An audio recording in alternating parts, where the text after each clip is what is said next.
मैं हमेशा अपने कजिन्स में वो इंसान रहा हूँ जो हर मीटअप में भूत प्रेत की कहानियाँ सुनाता था।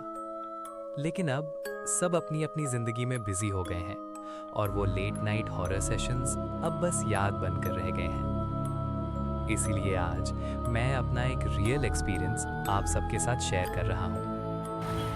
ये बात तब की है जब मैं करीब 7 साल का था। उस समय हम शहर के बीचों बीच एक फ्लैट में रहते थे। चारों तरफ शोर, ट्रैफिक, केओस। मुझे ये सब बिल्कुल पसंद नहीं था। मैं हमेशा पापा से कहता था मुझे एक बड़ा और शांत घर चाहिए। और मेरे पापा, उन्होंने मेरी ये विश सच कर दी। उन्होंने शहर से दूर मेरे स्कूल के पास एक बड़ा सा बंगला रेंट पर ले लिया। शुरुआत में वो जगह किसी सपने जैसी लगती थी। शांति, खुला माहौल, कोई डिस्टर्बेंस नहीं। लेकिन धीरे धीरे वही शांति डर में बदलने लगी। उस घर में एक अजीब सा भारीपन था, जैसे कुछ ठीक नहीं है। और फिर एक रात सब शुरू हुआ। हर दिन बिल्कुल रात के 3 बजे मेरे पापा और मेरी नानी बैकयार्ड से एक औरत के रोने की आवाज़ सुनते थे। लेकिन वो रोना सामान्य नहीं था।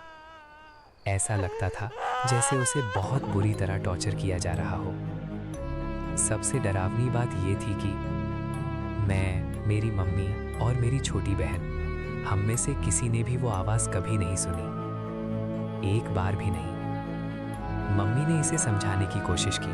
उन्होंने कहा कि घर के पीछे कंस्ट्रक्शन चल रहा है, शायद कोई मजदूर शराब पीकर लड़ाई कर रहे हों।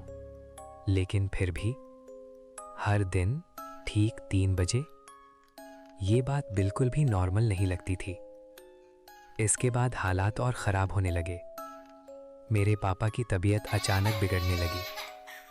वो क्लिनिकल डिप्रेशन में चले गए और उन्हें लिवर की बीमारी भी हो गई, जबकि उन्होंने कभी शराब या स्मोकिंग नहीं की। ऐसा लग रहा था जैसे वो घर उन्हें अंदर से ख़त्म कर रहा हो।